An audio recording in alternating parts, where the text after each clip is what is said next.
Here's a little experiment. Jump in the nearest convenient wormhole in space-time and head back to 2006, all right? Make your way across to the nearest press conference full of motoring so-called journalists and let them know that in just 10 years' time, Kia will humiliate Honda. Tell them that Kia's going to bend Mitsubishi over the nearest bench top and violate Nissan in a similarly unlubricated and undignified fashion. Tell them that Kia will thrash Toyota on key criteria like performance, value, warranty, servicing and features. We'll see how that goes. You know, it should be enough to get you tarred, feathered and marched out of town. I've been driving the new Kia Sorento for a week now, and it is one of the best family SUVs on the market today. So let's go back into the studio and I'll drill down into the report card, the good, the bad and the ugly, and we'll find out if the new Kia Sorento is the right 7-seat family SUV for you.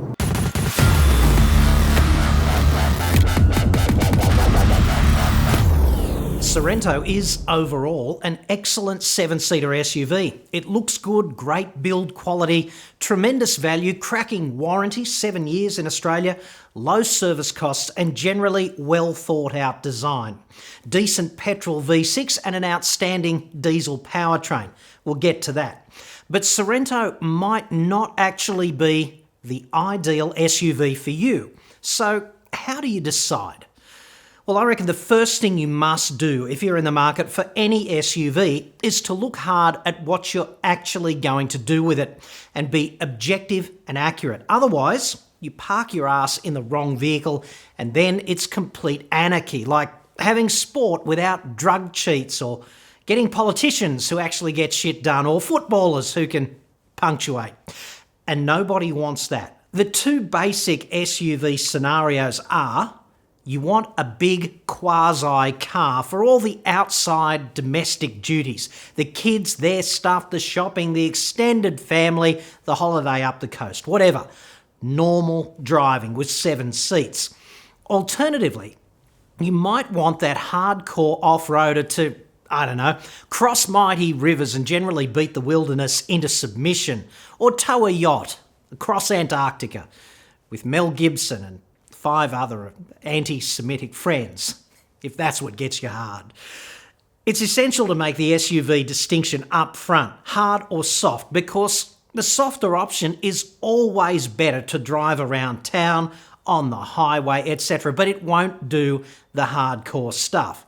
And the hardcore option will be stupendously, breathtakingly shit to drive on normal roads, because all of engineering is a compromise and you simply can't beef up the blue singlet factor without copping a hit in terms of on-road refinement. So forget what the self-help books all say, you actually can't have it all with vehicles. So if you are weighing up, for example, a Pajero Sport or some other hardcore off-road vehicle against a Sorento, you are suffering from what neurologists call PFIH disease, profoundly fucked in the head disease, because perhaps it's time to reboot the big upstairs operating system, you know, both neurons, Control-Alt-Delete, because if one of these types of vehicles is right for you, the other will be comprehensively wrong. I get this all the time, you know. We're trying to decide between a Land Cruiser and a Mazda CX-3. What do you suggest? Like, get psychiatric help. I'm so sorry, the education system failed you.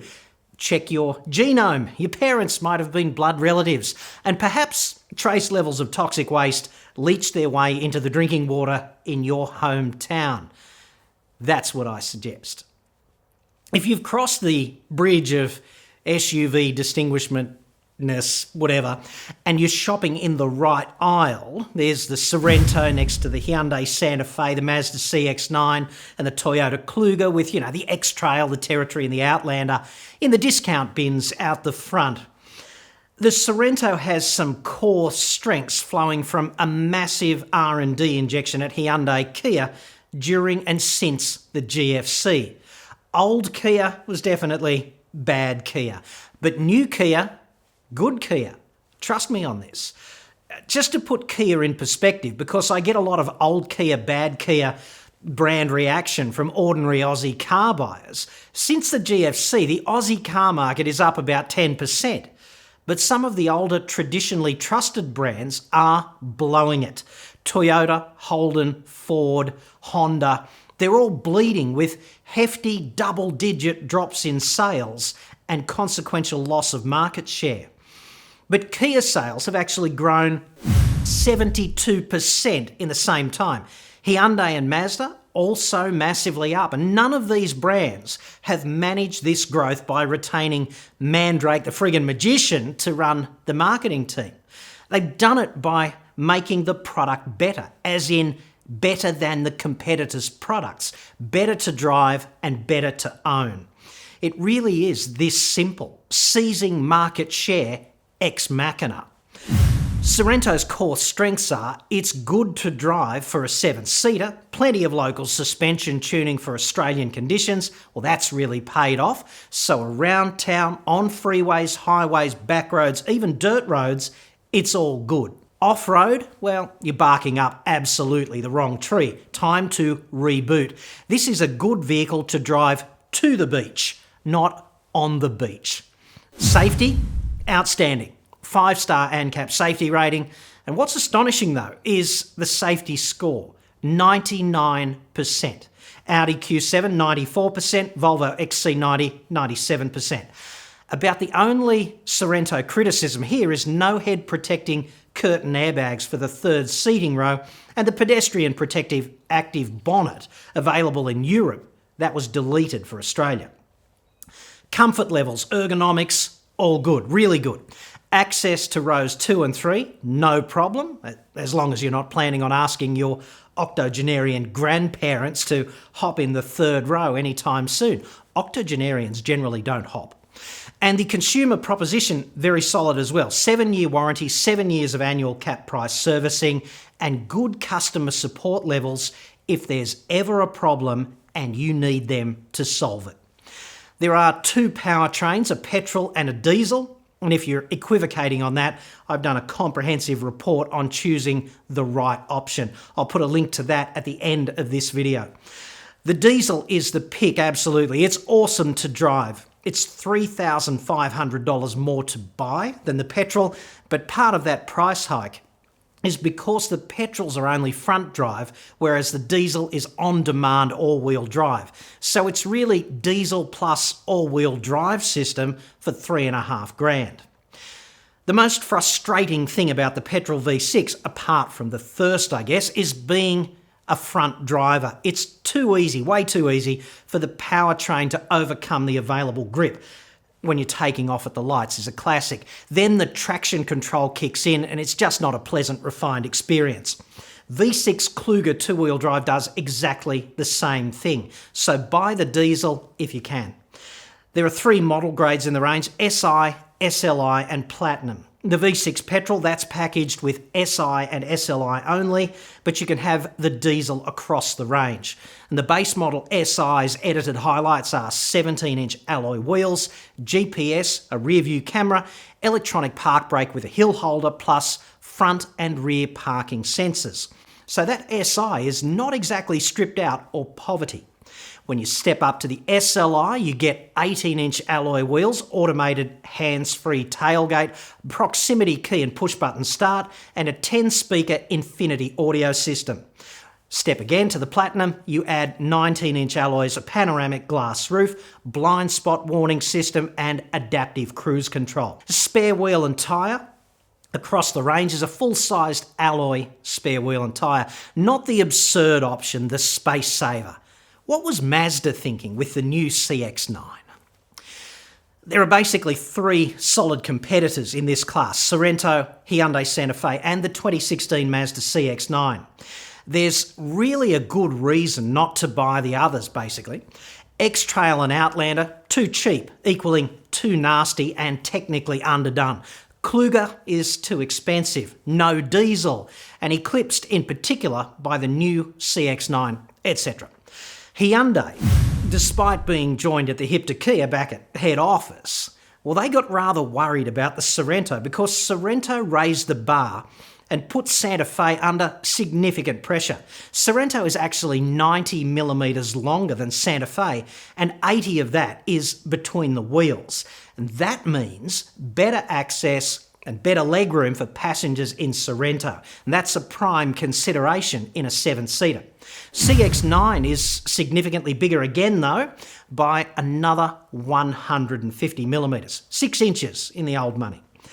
So Hyundai had this Sorento-inspired Santa Fe terror attack, not the jihadi kind, the Stephen King kind, and they added a bunch of cool features to Santa Fe to attempt to level the playing field, notably adaptive cruise control and robotic parking.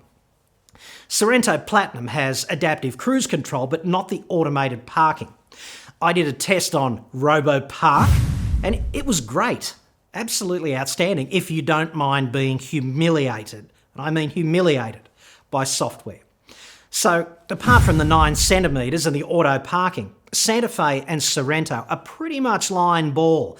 Identical diesel powertrains, the same price-ish, similar features. Hyundai has a 5-year warranty and cap price service for life and 10 years of complimentary roadside assistance.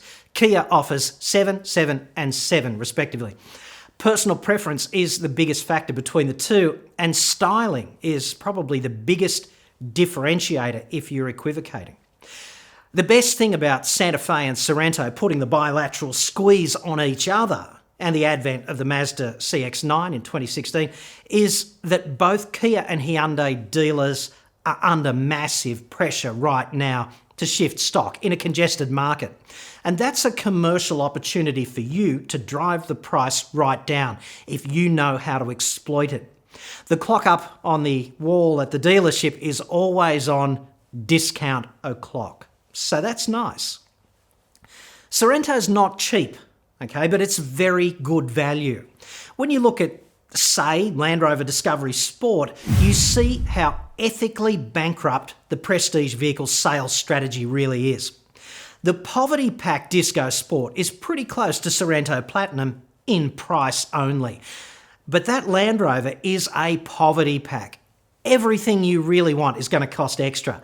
The big alloys, the high-intensity lights, the third seating row, etc.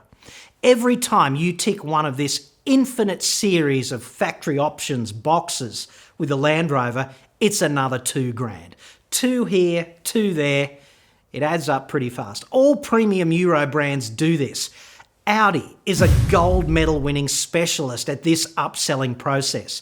You walk into the dealership expecting to pay about $60,000 and you emerge with the telltale bruising $90,000 out of pocket. It's a vulgar, egregious process. If you buy that Slovakian-built shitbox Audi Q7, $114,000, drive away, thanks very much, and you want adaptive cruise control, an Audi dealer will require you to grab your ankles and part with another $4,000. But this feature is standard in Sorento Platinum, a vehicle costing half the price. The point is good value and minimal upselling at the Kia dealership. If you come in expecting to pay $55,000 for a Sorento Platinum, that's pretty much what you actually pay. Audi, BMW, Mercedes-Benz, Land Rover, Jaguar, Volvo, it's absurd. I mean, you pay $110,000 for a Volvo XC90 and those meatball-eating muppets will charge you $2,600 for adaptive cruise control and 400 smackers for heated front seats. Really. That other Bratislavan shitbox, the Poverty Pack Volkswagen Touareg, costs $12,000 more than the Sorento Platinum and needs almost 40% more engine capacity and 2 more cylinders to do basically the same job as the Sorento 2.2 diesel. That German engineering. And Touareg seats only 5. 4 fewer years warranty, smaller alloys, no proximity key, no full-size spare wheel and tyre. Which one is the premium vehicle here? Really? A Ford Territory Titanium diesel? That's an option if you hate yourself. World's dodgiest outdated diesel engine? Same outputs as the Sorento 2.2, but from a bigger, much thirstier, older engine. The territory is on death's door, the third seating row's a joke, and the plastic interior might as well have come out of North Korea. Nice one, Ford. Holden Captiva, well, the price is right, but frankly, everything else is so wrong. Captiva is a disaster. It's underdone, chronically unreliable, and Holden is the Mahmoud Ahmadinejad of car companies when you need their help. You know, with some common minor technical irritations, such as your Captiva being... What's that word? No, completely f***ed. That's the word. And you need your money back. So good luck with that, with a Captiva. And maybe you're thinking about a Nissan Pathfinder. Well, again, you must think, Luke, use the force. That Jatco CVT is in the path here. It's the world's least reliable transmission. It is simply disgraceful that a company like Nissan would keep selling that box of donkey doo-doo to the public. I mean, you don't need this pain. Drive a bamboo skewer through your tongue or something. For kicks, it'll be a lot cheaper.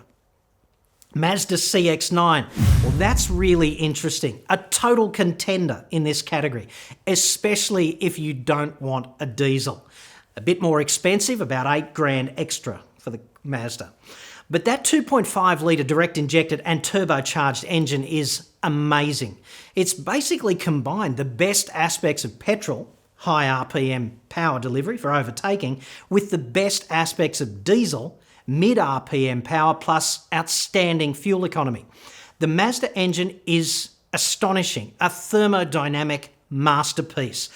And the vehicle overall puts even more pressure in the already bursting at the seams 7-seater SUV category, which is kind of bad for them, but very good for you.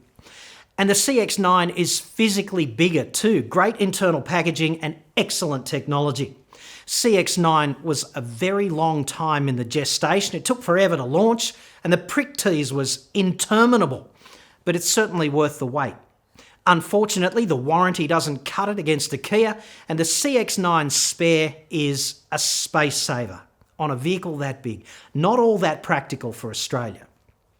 And there were, of course, several things I did not like about Sorento. The V6 and overwhelming the front grip too easily, well, that's undignified. And the steering wheel on SLI and Platinum is horrible, tacky, Ulsan brothel tacky.